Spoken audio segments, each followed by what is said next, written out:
दुनिया का सबसे अनमोल रतन मुंशी प्रेमचंद की उन कहानियों में से एक है जो समाज, इंसानी रिश्तों और मानवीय भावनाओं को गहराई से समझती है।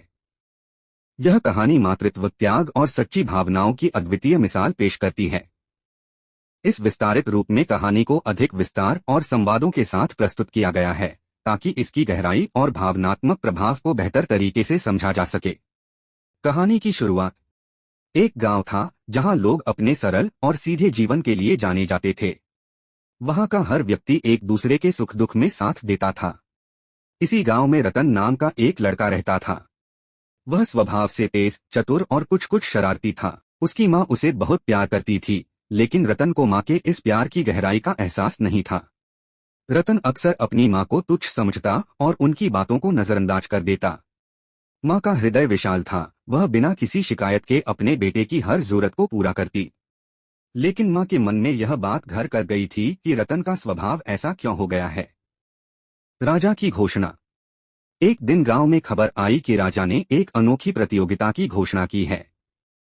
राजा ने कहा, जो भी व्यक्ति मेरे पास दुनिया का सबसे अनमोल रतन लाएगा, उसे बड़ा इनाम मिलेगा। यह खबर सुनते ही पूरे राज्य में हलचल मच गई। हर कोई यह सोचने लगा कि आखिर दुनिया का सबसे अनमोल रतन क्या हो सकता है। रतन भी इस घोषणा से बहुत उत्साहित हुआ। उसने तय किया कि वह भी इस प्रतियोगिता में हिस्सा लेगा और सबसे अनमोल रतन खोजकर राजा के सामने प्रस्तुत करेगा। रतन को लगता था कि यह उसकी जिंदगी बदलने का मौका है। रतन की खोज। रतन ने गांव छोड़कर दुनिया के अलग अलग हिस्सों में अनमोल रतन की तलाश शुरू कर दी। वह पहले एक जौहरी के पास गया। जौहरी ने उसे एक कीमती हीरा दिखाया और कहा, यह दुनिया का सबसे अनमोल रतन है। इसकी चमक और मूल्य का कोई मुकाबला नहीं। लेकिन रतन को लगा कि राजा इससे प्रभावित नहीं होंगे।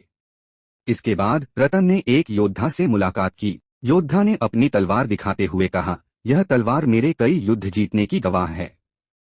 यह शक्ति और साहस का प्रतीक है। रतन ने सोचा, शायद यह राजा को प्रभावित कर सके, लेकिन उसका मन संतुष्ट नहीं हुआ। रतन का आत्ममंथन। कई महीनों तक घूमने और अनमोल रतन की तलाश करने के बाद भी रतन खाली हाथ था। वह हताश और निराश हो चुका था।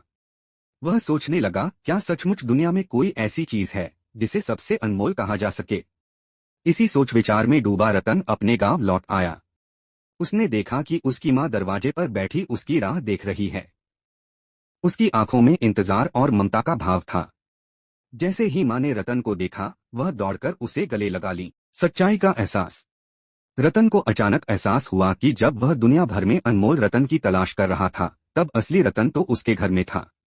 उसकी माँ का प्यार, त्याग और समर्पण किसी भी हीरे या तलवार से कहीं अधिक मूल्यवान था। उस रात रतन ने अपनी माँ के पास बैठकर सारी बातें बताईं। माँ ने मुस्कुराते हुए कहा, बेटा, अनमोल रतन वह है जो किसी कीमत पर खरीदा न जा सके। तुम्हारे जीवन में मेरी ममता ही सबसे अनमोल है। राजा के दरबार में। अगले दिन रतन अपनी माँ के साथ राजा के दरबार पहुंचा। राजा ने पूछा, क्या तुमने दुनिया का सबसे अनमोल रतन ढूंढ लिया। रतन ने बिना कुछ कहे अपनी माँ की ओर इशारा किया और कहा, महाराज, यह मेरी माँ है। इनका प्यार और त्याग ही दुनिया का सबसे अनमोल रतन है। राजा कुछ पल के लिए चुप हो गए। उन्होंने माँ की ओर देखा और कहा, तुमने सही कहा। सच में दुनिया में माँ का प्यार सबसे अनमोल है। निष्कर्ष, इस घटना के बाद रतन का जीवन पूरी तरह बदल गया। उसने अपनी माँ की अहमियत को समझा और उनका सम्मान करना सीखा। यह कहानी हमें सिखाती है कि दुनिया में सबसे अनमोल चीजें वे हैं जिन्हें हम अक्सर अनदेखा कर देते हैं, जैसे माँ का प्यार। विस्तार। माँ का चरित्र। इस कहानी में माँ का चरित्र त्याग, ममता और सहनशीलता का प्रतीक है।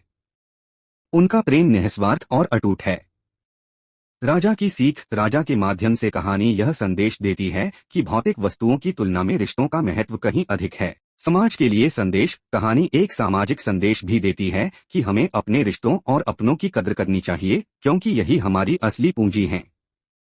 अगर आपको यह वीडियो पसंद आया हो तो इसे लाइक और शेयर करें और ऐसे और वीडियोस के लिए मेरे चैनल को सब्सक्राइब जरूर करें।